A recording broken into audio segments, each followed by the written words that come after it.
Bonjour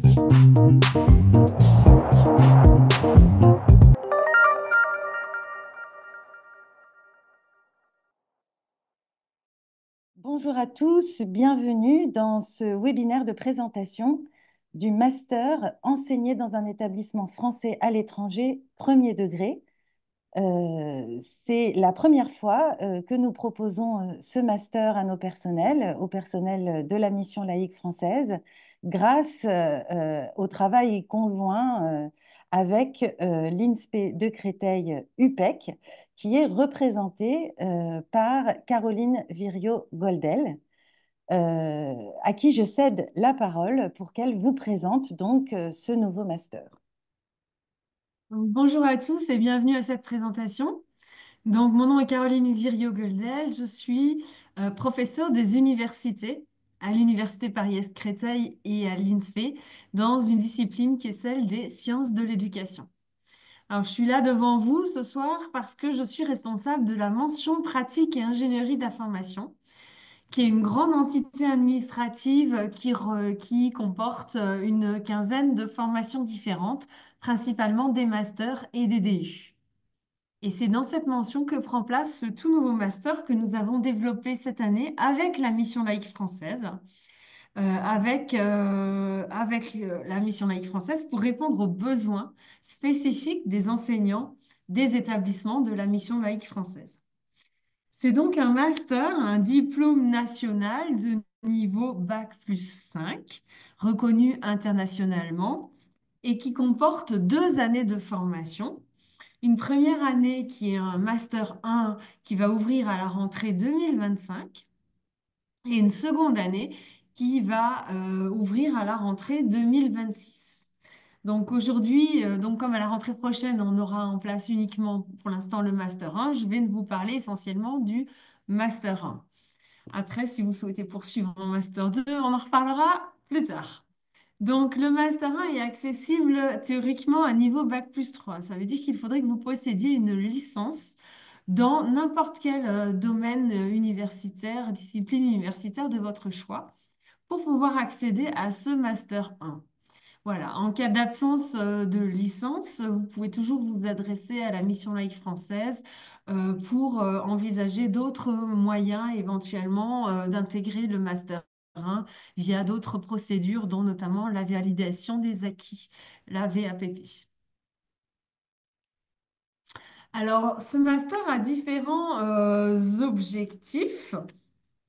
Le premier, c'est de vous permettre d'acquérir un certain nombre de savoirs théoriques, d'une part, et didactiques, d'autre part, sur les processus d'enseignement-apprentissage en général et plus particulièrement dans les milieux plurilingues qui sont ceux dans lesquels vous exercez.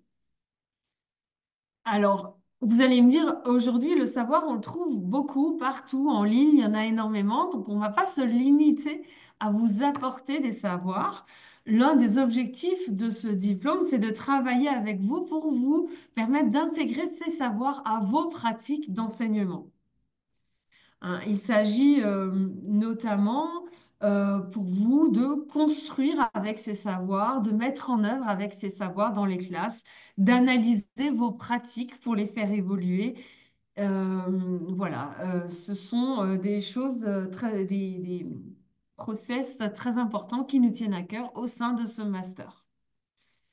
Comme tous les masters, ce sont des diplômes donc de niveau Bac+3 et Bac+4 et Bac+5 qui ont un cadrage national et qui demandent que l'on s'appuie sur la recherche, ce sera le cas dans ce master, et qui est sanctionné par un mémoire. Donc, ça sera le niveau Master 2 qui donnera lieu à un mémoire, mais on commence à préparer ça déjà en Master 1 avec une initiation à la recherche en éducation que je vous détaillerai un peu plus tout à l'heure.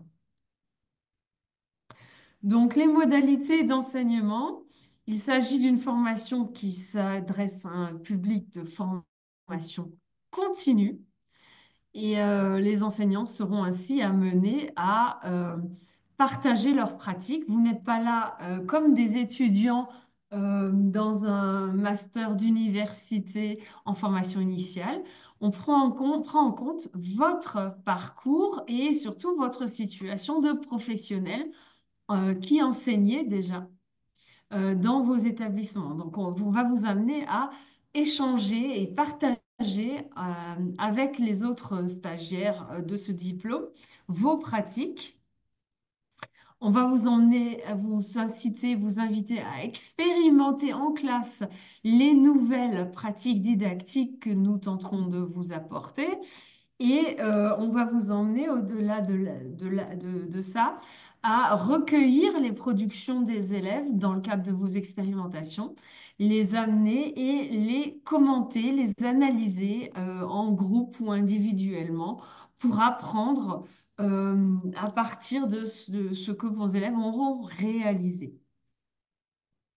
Alors, les modalités de cette formation, c'est une formation intégralement à distance. Les cours ont lieu à distance de manière asynchrone en grande partie, c'est-à-dire que vous aurez une plateforme de cours, un calendrier de cours avec les dates de mise en ligne des différents cours et vous aurez à chaque fois une période donnée pour vous connecter à la plateforme, pour lire, travailler ces cours. Donc ça, ce sont les cours asynchrones. Il peut s'agir de documents Word ou PDF, il peut s'agir de PowerPoint avec ou sans le son, etc. Et avec chacun de ces cours asynchrones, il devrait y avoir une petite activité à réaliser.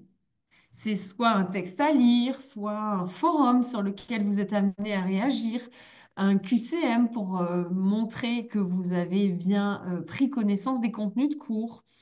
Ça peut être des productions d'élèves à poster en ligne, etc.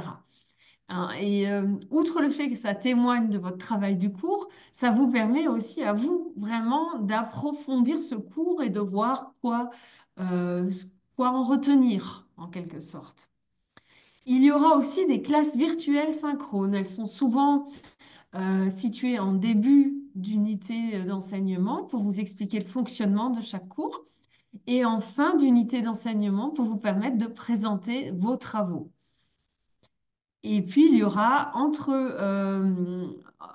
les classes virtuelles synchrones de début et de fin, souvent du travail collaboratif à mettre en œuvre à distance entre plusieurs participants qui auront un intérêt commun. Par exemple, les participants qui auront des besoins dans tel ou tel domaine du français, de la lecture ou de l'écriture, pourront se mettre ensemble pour travailler ensemble, par exemple, les ateliers d'écriture ou se mettre ensemble pour travailler en mathématiques, par exemple, l'approche STEM ou ce type voilà, d'approche.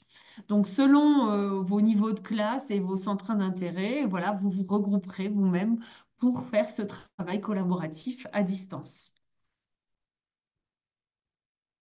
Alors, le semestre 1 comporte 120 heures de cours. Donc, vous voyez une première grosse UE, un gros bloc disciplinaire qui est constitué par les mathématiques. Donc, cette première UE de 60 heures, consiste à concevoir, évaluer et mettre en œuvre des situations d'enseignement en apprentissage des mathématiques en milieu plurilingue. Donc, avant de concevoir, vous aurez un certain nombre d'apports théoriques et ensuite vous vous regrouperez pour concevoir, mettre en œuvre et analyser des séances. Donc ça, c'est le premier principal bloc du premier semestre. Vous aurez un second bloc qui, lui, sera constitué essentiellement d'analyse des pratiques dans d'autres disciplines que les mathématiques et le français. Donc, c'est là que vous allez pouvoir travailler sur les arts, l'histoire, la géographie, le PS, etc., toujours en milieu plurilingue. Et une troisième UE de 30 heures sur s'approprier les contextes d'exercice du métier. Je vais vous détailler un petit peu plus les contenus de ces trois UE. Alors, en mathématiques, les principaux contenus qui vont être travaillés, ce sera la construction du nombre par les méthodes actives aux différents niveaux, hein, nombre en maternelle, les nombres décimaux ensuite au cycle 2 et 3, etc. Les schémas en barre et la résolution de problèmes dans la méthode de Singapour, ça sera un autre point qui sera vu. Et ensuite, l'approche STEM qui sera également détaillée du point de vue théorique. Voilà, donc ça, ce sont les principaux, quelques-uns des principaux points théoriques qui seront abordés. Et à vous ensuite de faire émerger vos propres besoins de travail et de thématiques pour vous mettre au travail pour concevoir et évaluer donc des séances, soit dans ces trois domaines-là, soit dans d'autres domaines dans lesquels vous éprouvez des besoins de formation. Alors, j'en viens maintenant à la seconde UE. Donc, c'est une UE d'analyse des pratiques pédagogiques. Donc, dans cette UE, on va travailler sur l'alignement entre vos objectifs, les activités que vous mettez en œuvre et l'évaluation pour être bien sûr que vous ayez une grande cohérence dans les séances que vous construisez sur ces points-là. Il sera également question de l'évaluation, de la gestion de classe, des tests professionnels et de l'autorité. Dans l'UE3, sur les contextes d'exercice du métier, seront abordées les questions de plurilinguisme, d'interculturalité, culturalité et d'éthique dans un contexte professionnel. Dans un second temps, les questions d'égalité filles-garçons et d'inclusion. Et enfin, la grande question de la relation parent, mais plus encore de la participation des parents. Comment on fait participer les parents à l'enseignement dans un établissement privé français à l'étranger, où on sait que les parents attendent qu'on leur accorde une certaine place. Donc voilà pour les UE du semestre 1. Je passe maintenant au semestre 2. Donc, vous voyez s'afficher les UE du semestre 2 qui ont elles aussi, qui comptent elles aussi 120 heures d'enseignement. Alors, tout à l'heure, on avait en semestre 1 un gros bloc qui était le bloc mathématique. On a maintenant un second gros bloc, le parallèle, qui est le bloc français, enseignement, apprentissage du français en milieu plurilingue. Alors, s'il y a un endroit où le contexte plurilingue sera particulièrement pris en compte, ça sera cette UE de français. Il y aura ensuite une UE5 qui sera la suite de l'UE de tout à l'heure, s'approprier le contexte d'exercice du métier, et une UE6 qui sera une UE sur les savoirs hautement spécialisés issus de la recherche en éducation. Donc, je vais vous donner quelques détails. Donc, le français s'articulera autour des trois principaux domaines du français. L'oral qui soit travaillé séparément en français ou qu'il soit travaillé dans les disciplines de la polyvalence, en histoire géo, en art plastique, en musique, en EPS, etc. Donc, enseigner l'oral à un public plurilingue. Ensuite, il y aura bien entendu tout un temps d'enseignement consacré à la lecture, les spécificités et difficultés et atouts qui sont posés par ce public plurilingue qui est le vôtre. On parlera aussi d'écriture, bien entendu, et d'études de la langue. Et notamment, on accordera une petite place à la question du translanguaging dans cette étude de la langue. Autrement dit, comment utiliser le plurilinguisme des élèves euh, au quotidien dans l'enseignement d'études de la langue. Exactement sur le même modèle que l'UE de mathématiques, dans cette UE, il y aura d'une part des apports théoriques et d'autre part, on vous fera travailler à concevoir, mettre en œuvre et analyser vos pratiques dans le but d'améliorer vos pratiques déjà existantes. Dans l'UE5, il y a deux grandes parties. Une partie de psychologie du développement où on vous parlera du développement de l'enfant d'un point de vue affectif, cognitif et langagier, avec un petit aussi euh, focus sur le développement chez l'enseignement de l'enfant du langage chez l'enfant bilingue, voire plurilingue, qui sera assuré par des professeurs de psychologie. Il y aura aussi également des contenus sur les courants pédagogiques, behaviorisme, socioconstructivisme. On a la chance d'avoir dans notre équipe une spécialiste de la pédagogie Montessori, donc on évoquera cet aspect-là aussi. Et enfin, quelque chose qui est de prendre de plus en plus d'importance dans les programmes d'enseignement du français, c'est l'enseignement explicite. On vous aidera à voir ce que c'est que l'enseignement explicite, ce que ce n'est pas, et quel est son intérêt, dans quel type de discipline il peut être intéressant de le mettre en œuvre, et dans quel cas il est beaucoup moins intéressant de l'utiliser. Voilà, donc l'intérêt et les limites de cet enseignement explicite. Enfin, dans cette dernière UE, c'est une UE qui vise une UE lieu recherche, la première des UE recherche du master, qui vise à former des enseignants qui soient capables, face à un problème qu'ils rencontrent en classe, de se documenter. Et de se documenter où? Bah, pas seulement dans dans la documentation didactique, euh, mais dans la documentation scientifique pour trouver des pistes ou au moins ou des réponses à des questions précises qui se posent lorsque l'on est enseignant dans la littérature scientifique. Donc, dans cette UE, on va vous présenter les différents types de recherche en éducation et leurs différentes méthodes, les méthodes qu'elles mettent en œuvre.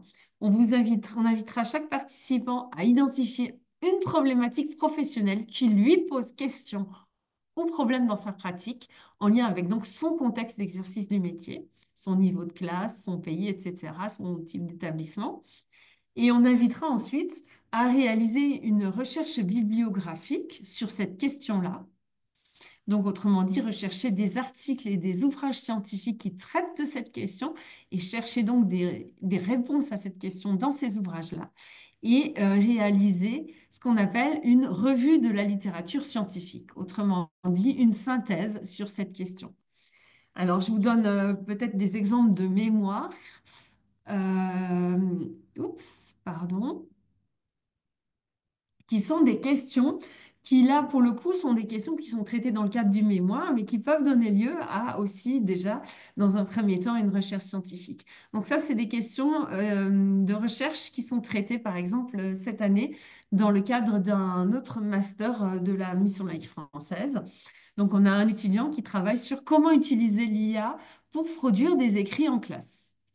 On en a un autre qui travaille sur comment améliorer l'affluence des élèves de CE1 dans une école française au Danemark.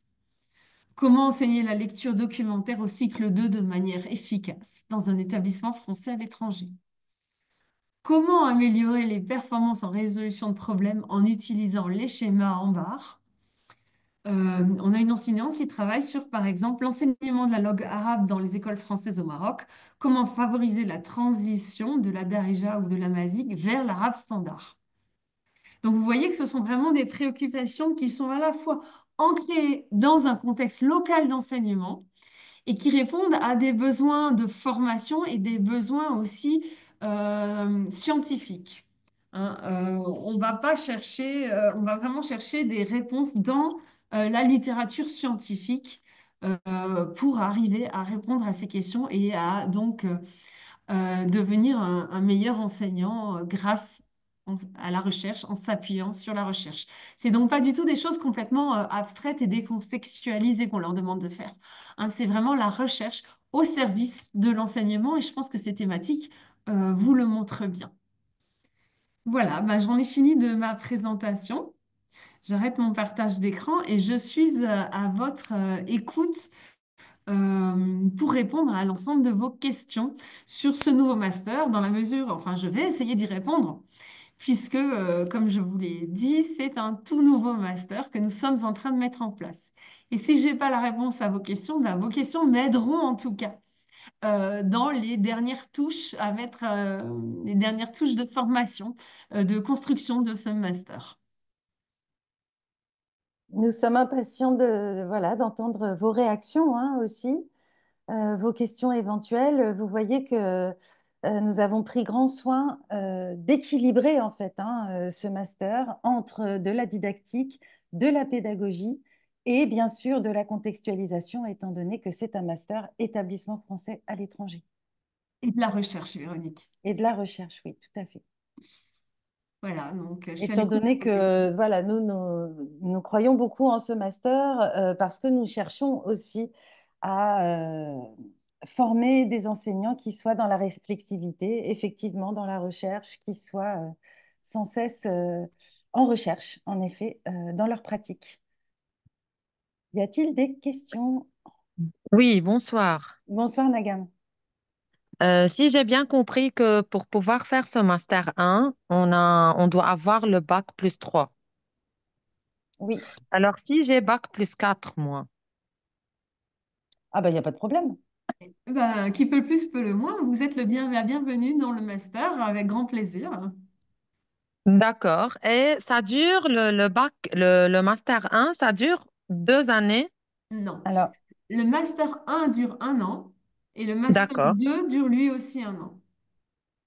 Alors, 2025-2026. Et on aura le master 2. Alors, voilà, si vous suivez l'ensemble de la formation, vous détiendrez à l'issue, sous réserve de réussir cette formation, vous détiendrez un master 2, effectivement. D'accord. Merci. Je voudrais souligner quand même que c'est quelque chose qui demande un grand engagement, hein. Un oui. master, c'est plus de 400, près de 400 heures de formation. Autrement dit, ça demande énormément de travail personnel. Et c'est pas toujours facile à gérer parce que vous avez tous votre classe, votre famille, votre vie, hein. Donc, voilà, ça va vous demander un certain nombre de travail en soirée.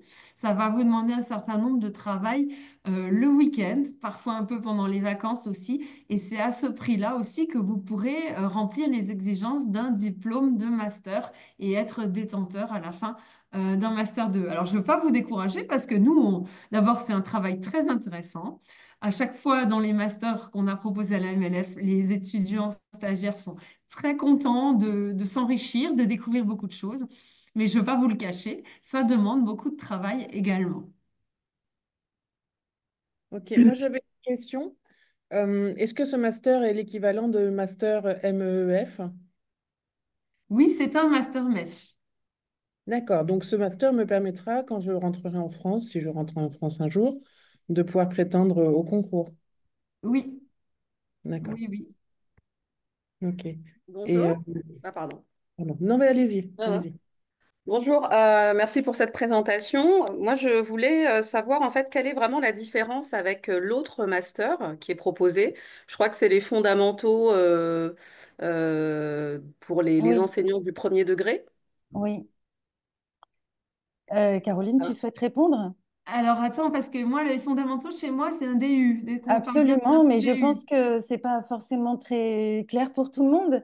Donc, on vous D'accord. rappelle, Alors, on vous propose vas-y. deux diplômes. Mhm. Un diplôme qui est un DU, les fondamentaux pour enseigner, qui Ok. s'adresse pas tout à fait au même public que le master. Donc, le DU, c'est une formation ciblée très courte, de 60 heures et très professionnalisante, qui s'adresse aux enseignants du premier degré qui ont soit pas de formation pour enseigner au primaire, soit qui ont une formation dans un système scolaire autre que le système scolaire français. Donc en 60 heures, on va voir les bases pour enseigner en français, en mathématiques et en arts plastiques. Et là, on est dans une formation de master, c'est-à-dire que c'est une formation qui est reconnue universitairement comme un master, qui a beaucoup plus d'heures, donc 4 fois un volume horaire beaucoup plus important, et qui débouche sur la soutenance et la construction d'abord d'une revue de la littérature et ensuite d'un master, d'un mémoire de master. Donc c'est un investissement en travail qui est beaucoup plus important, hein, c'est beaucoup plus lourd que le DU. Mais ça a l'avantage d'avoir une reconnaissance institutionnelle de niveau bac plus 4 et bac plus 5. D'accord. Donc clairement, en fait, sur le marché de l'emploi de l'enseignement, c'est un diplôme qui est beaucoup plus bénéfique que le DU. Le DU vous permet d'acquérir des compétences ciblées C'est Mhm. ça, c'est des dans certaines compétences. circonstances et le master est un diplôme universitaire beaucoup plus important Alors, je ne sais pas s'il a plus de valeur sur le marché du travail, mais en tout cas, c'est pas le même type de diplôme. Voilà, il demande un D'accord. Alors investissement après, j'ai très très bien important. compris que l'apport, de toute façon, enfin, qui est lié à la démarche réflexive, etc. Bon, je vois bien il y a beaucoup plus de contenu, que c'est beaucoup plus Voilà, riche, que c'est ça. intellectuellement, c'est certainement beaucoup plus enrichissant, engageant. Bon, là, on Oui, voit bien effectivement la différence. Moi, c'est vraiment après en termes d'employabilité oui. ou les apports, si vous voulez. Qui peuvent en découler. Moi, j'ai déjà, par exemple, un niveau bac+5. Alors, déjà, est-ce qu'il y a une équivalence? Alors, quand vous avez présenté le contenu, on voit bien que tout est intéressant et que tout peut apporter, que ce soit au niveau de la première année ou de la deuxième année, qu'il y a des notions qui sont très intéressantes et voilà, je pense que c'est un travail qui permet effectivement d'aller au fond des choses et d'avoir vraiment, de remettre en question nos pratiques, etc. et d'enrichir nos pratiques. Voilà, moi c'est plus effectivement à mon stade en fait, j'aimerais Mhm, savoir si j'ai besoin de perfectionner ou d'aller sur une formation en DU qui va aller approfondir certains sujets ou certains mhm, domaines, ou mhm. s'il est plus intéressant d'aller sur cette formation complète sur 2 années et qui finalement après aboutit à un niveau master, quoi. Alors, ça ne vous apportera pas justement le fait d'avancer dans votre niveau universitaire, étant donné que vous n'avez pas de Oui, bac+5, voyez. oui. Or, en général, c'est ça l'avantage hein, Mhm. de faire un master. En revanche, Mm. c'est un Ouais, diplôme plein et entier d'enseignement. Je ne sais pas si vous avez ouais. un bac+5 en enseignement, mais là, on est vraiment dans Non, ce non, domaine-là. non. Alors, Ouais, voilà, ouais, tout à c'est-à-dire fait. qu'au niveau de l'échelle de votre bac plus X années, ça ne va pas vous faire Mhm. avancer. En revanche, c'est une formation complète d'enseignement. Mm. D'accord.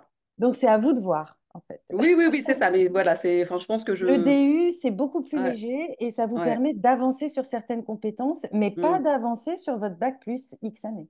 Oui, oui, tout à fait. J'ai bien Voilà. compris. Ouais. Non, mais Oui, oui. L'idée, c'était ça, c'était d'aller encore chercher s'il y a des DU qui peuvent effectivement peut-être me permettre de me spécialiser sur quelque chose en Oui, tout à particulier fait. ou d'aller sur quelque chose de plus général. Merci pour votre Je vous réponse. en prie. D'autres questions? Tiffaine, je crois, vous avez Oui, levé la main. oui, Oui, bonjour. Ah, excusez-moi de vous déranger. Donc, oui, moi, j'avais une petite question parce que moi, c'est l'inverse. Il y a 2 ans, j'ai fait le DU, les fondamentaux oui, oui, degrés. oui. Et alors, moi, le problème que j'ai, c'est que j'ai un niveau bac+2 à l'heure actuelle. Ça fait plus de 5 ans que je suis dans l'enseignement. Je suis D'accord. assistante, je suis teacher assistant, donc à Boston. Et je voulais savoir si, en parallèle du master, il y avait possibilité de faire une VAP, hein, donc une validation des acquis par l'expérience et professionnelle, pour pouvoir avoir l'équivalent d'un bac+3. Alors oui, vous avez la possibilité de faire une démarche de VAPP pour rentrer directement en M1 sans avoir de L3.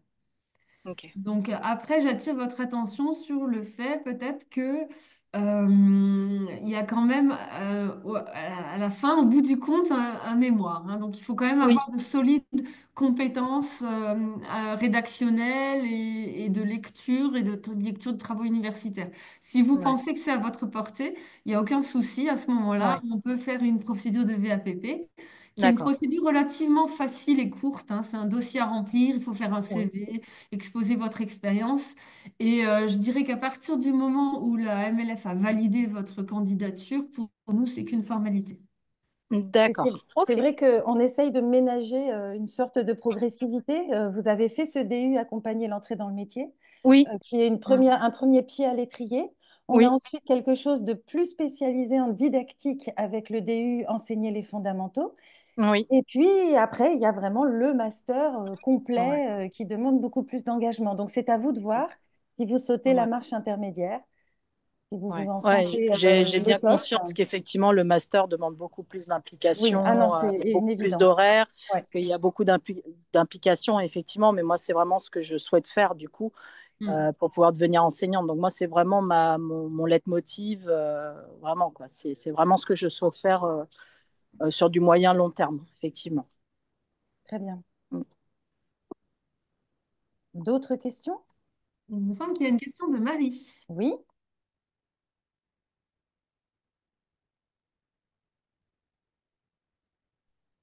Est-ce que vous... Allô, Marie?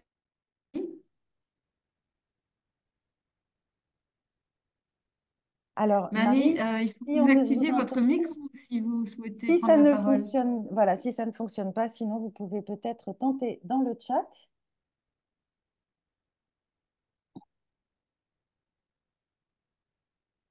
Alors, pendant que Marie essaye d'intervenir, est-ce qu'il y a d'autres questions? Ah, ça y est, Marie, on vous Oui. voit. On vous voit. Je ne sais pas si vous pouvez activer votre micro, mais là, on ne vous entend pas. Non.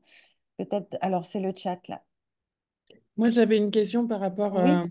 à la validation du Master 1 en fin d'année. Est-ce que ça se passe, comment ça se passe? Est-ce qu'il faut aller à Paris? Est-ce que, je sais pas en fait.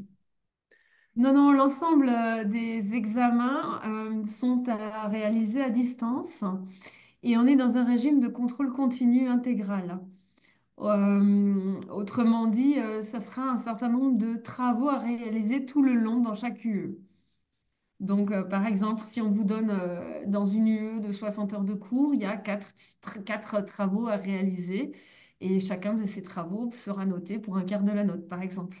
De manière plus générale, on a conçu le master avec une note d'écrit et une note d'oral. La note d'écrit étant prépondérante et individuelle, et la note d'oral étant moins importante, à 30% en général. Ça veut dire que dans chaque UE, vous aurez des travaux, au moins un travail à l'écrit et un à l'oral. Et le travail à l'oral, c'est généralement des travaux de groupe à exposer. Donc, on vous demande de faire un travail de construction ou d'analyse à plusieurs et de le présenter lors d'une séance de visio. D'accord, merci beaucoup. Donc oui, Alors, j'ai notre... réussi à me faire à reconnecter mon micro, je m'excuse. Nous C'est vous Marie. écoutons, Marie. Super, Marie.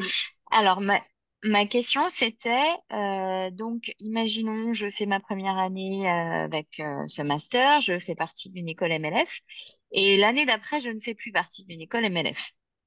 Comment ça se passe pour la continuité? Est-ce que j'aurai toujours le droit de participer à cette deuxième année, ou est-ce qu'il y a une passerelle pour accéder via une autre université pour continuer le master? Parce que juste le 1, sachant qu'on va faire que les mathématiques, enfin, pour le gros socle, si j'ai pas le Non. 2, j'ai que la Ah non, non, moitié. non. Non, non, là, il y a un petit quiproquo. Là, Caroline vous a présenté le Master 1 qui est Ah oui, pardon, semestrialisé. excusez-moi. Effectivement, Donc, c'était français et maths. le master a son unité, Tout à le fait. Master 1. Le Master 2 relève davantage de la recherche, là, pour le coup. Ok, Alors, La Caroline, question reste entière, cela dit. ouais, la question reste tout à entière. fait. Est-ce que vous Véronique, avez une réponse? En fait, ça dépend, Caroline, si nous ouvrons le Master 2 au public. Parce que pour le moment, c'est un master qui est fait avec la mission laïque française. Parce que vous l'université avez... de Créteil, est-ce qu'elle le propose aussi C'est ça la question. Non, avec des candidats en dehors? Non, Non. mais c'est pas prévu. Par contre, vous, la MLF, vous avez la possibilité d'admettre quelqu'un qui n'est pas chez vous, oui, non? c'est vrai, Marie. C'est vrai. Merci, Caroline. Il y a une possibilité, en effet, d'accueillir des candidats extérieurs à la mission laïque française. Donc, théoriquement, il vous sera tout à fait possible de terminer le bloc de ces 2 années. Merci, D'accord. Caroline. Parce que j'imagine que là, donc c'est 25, ça représente 25 étudiants, je crois, de mémoire. Alors, il y a 20 étudiants 20. minimum. Voilà. 20 étudiants. Si on a un master, par exemple, moi j'ai un master FLE, on ne peut pas directement accéder à la deuxième année. On est bien d'accord. Alors, cette année, nous ouvrons le Master 1. Oui, oui, non, mais ce que je veux dire, c'est qu'en fait, si on n'a pas fait le master 1 avec vous, logiquement, il n'y a pas de nouvelle inscription en master 2. Non, on n'a pas prévu de Non, passage direct en M2, non. voilà, c'est Voilà, ça. donc ce sera toujours le même groupe qui va suivre la continuité. Oui. D'accord, ok.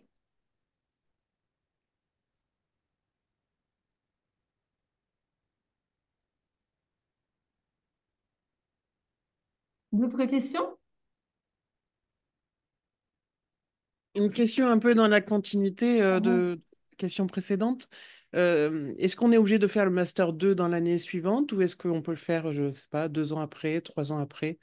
Est-ce qu'il y a l'obligation de faire les 2 années d'un coup? Caroline, tu me confirmes que non? De mon point de vue, non. Non. À Non, non, l'université, on est tout à fait souple de ce côté-là. d'autant que vous avez voilà, les masters, le master va certifier le fait que vous arrivez à du bac plus 4. Donc, de fait, ce n'est pas quelque chose qui est caduque. Vous comprenez?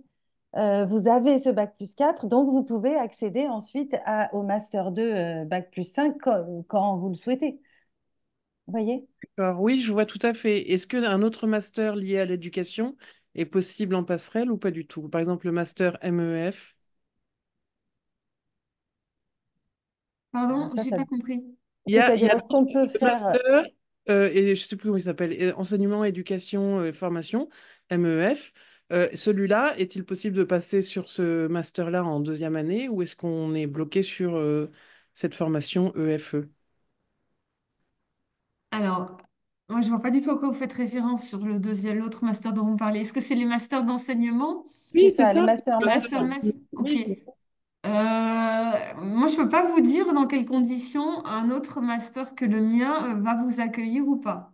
d'accord, Je ok. ne sais pas du tout. Là, il faudra vous renseigner auprès du M2 que vous visez. Voilà, ouais. Je pense qu'il y a des tas de passerelles possibles et qui existent, mais je peux absolument rien vous garantir. D'accord, Euh, d'accord. voilà. Donc, s'ils acceptent de vous prendre en M2 parce que vous avez déjà un master d'enseignement, un master MEF niveau M1, moi, ça me semble logique que ce soit possible, mais je peux rien vous garantir. Ok, merci beaucoup. C'est vrai aussi que le master 1 et le master 2 effet que propose l'INSPE de Créteil a aussi du sens ensemble. Vous voyez? Mm. C'est-à-dire que c'est un diplôme qui porte sur l'enseignement dans les établissements français à l'étranger. Donc c'est vrai que c'est plus logique de vouloir terminer le cycle des 2 ans avec cette spécificité du plurilinguisme, de l'interculturalité, etc. Pour répondre à la question de Cécile dans le chat, quand Eh vous oui. avez complété votre master 1, vous avez votre master 1. C'est-à-dire que vous n'avez pas besoin d'avoir un master 2 pour avoir un bac plus 4. Vous comprenez? Le master Cela 1, dit, vous n'aurez pas le joli diplôme avec écrit master, hein. Pour celui-là, il faut avoir que vous aurez oui, un relevé de notes qui prouve que vous êtes c'est ça. admise et que vous avez réussi le niveau master 1. Master 1. Donc, vous avez un bac plus 4 qui est quand même attesté, si vous voulez. Vous n'avez pas besoin d'aller jusqu'au bac plus 5 pour avoir un bac plus 4. Oui, c'est assez évident. Mais y a c'est pas forcément corrélé. Quand vous avez validé votre master 1, vous avez un master 1. Est-ce qu'on peut parler du financement? Je ne sais pas si quelqu'un Alors, le sera financement capable de répondre. est... Alors, si, en fait, à date, le prix de toutes les formations diplômantes a été transmis aux chefs d'établissement de tous les Oui, oui, tout établissements à de la fait. mission laïque française. Voilà, c'est ça. Donc, il nous Et l'a bien donné. voilà, donc l'enjeu du financement pour les personnels qui sont en poste dans nos réseaux, contrairement à après, donc si jamais vous sortez de nos réseaux, c'est qu'il y a des possibilités de cofinancement, voire de financement complet par les établissements, mais ça, c'est à la discrétion des établissements. Vous voyez? Si Donc c'est votre... l'établissement dans lequel on Oui, travaille qui décidera oui, si oui ou non oui, il oui, y a une oui, prise en charge. c'est exactement Ok. ça. Et les chefs d'établissement sont aussi destinataires d'un formulaire qui est signé aussi bien par le personnel qui souhaite candidater pour une formation que par le chef d'établissement qui précise la prise en charge financière telle que vous l'avez convenue ensemble. Donc si Ok. je récapitule, avant de postuler, de candidater, d'être inscrite, je suis censée savoir si qu'est-ce qui est pris en charge au niveau de ma formation. C'est ça. Oui, absolument. C'est-à-dire qu'avant de toute façon, pour candidater, il faut avoir vu avec votre chef d'établissement quel arrangement, quel plan de financement est possible. Ok, ça marche. Très bien. D'accord. Donc, du coup, le décisionnaire, c'est qui? C'est le chef d'établissement ou Oui, alors il y a plusieurs décisionnaires. Il y a d'une part le chef d'établissement qui soutient la candidature si ça fait partie, voilà, de son plan de développement professionnel, s'il veut valoriser l'engagement d'un personnel, s'il veut le pérenniser aussi sur le poste. Donc c'est pour cette raison que nous le mettons à la première étape en fait hein, de la candidature. Puis ces candidatures sont transmises donc à mon service, le développement professionnel à la Mission laïque française via mail. Et puis nous, nous faisons une commission qui vise uniquement à s'assurer que le candidat a les prérequis ou a voilà, une équivalence, qu'il est conscient aussi de la charge de travail, qu'il s'engage pleinement dans cette aventure. Et par la suite, nous transmettons au candidat, bien sûr, s'il est retenu, et à l'université qui va faire le diplôme, la liste de tous ces candidats. Voilà.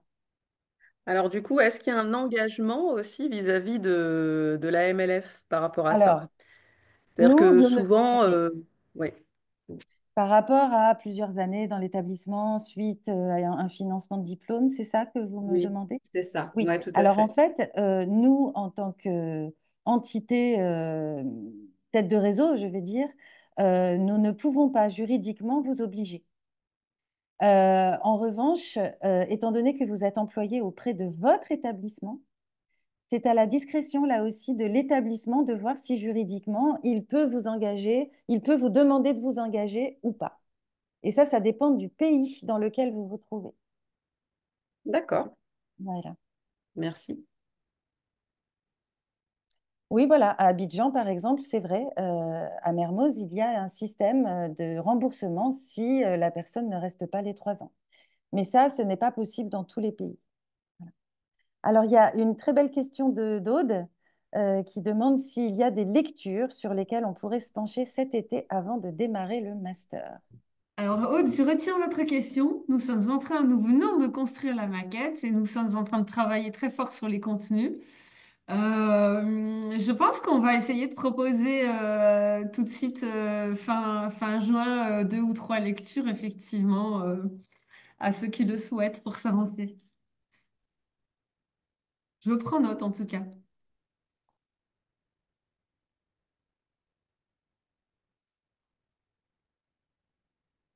Mais c'est vrai que ces aspects administratifs, pratiques, financiers sont aussi décisifs. Nous le savons bien. Voilà.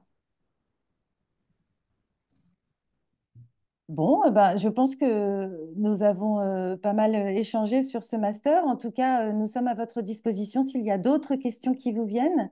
Je vous mets... Ah, Oui, attention au micro, oui. I Je vous have to help. Je vous mets, alors, Cécile, je ne sais pas si vous avez une question ou si vous avez...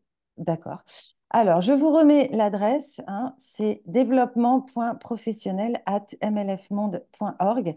Si d'aventure vous auriez une autre question que vous n'avez pas eu le temps de poser ou auquel vous n'avez pas, à laquelle vous n'avez pas forcément pensé ce soir. Voilà. Merci beaucoup à tous pour votre participation. Merci à vous. Merci Bonne beaucoup. soirée. Grand merci, Caroline, et très bonne Merci. soirée à tous. Au revoir. Merci. Au revoir. Au Merci, revoir. Véronique. Merci à tous et au plaisir de faire votre connaissance à la rentrée Voilà. prochaine pour ceux qui seraient intéressés par ce nouveau master. Au revoir, bonne Merci. soirée. Au revoir.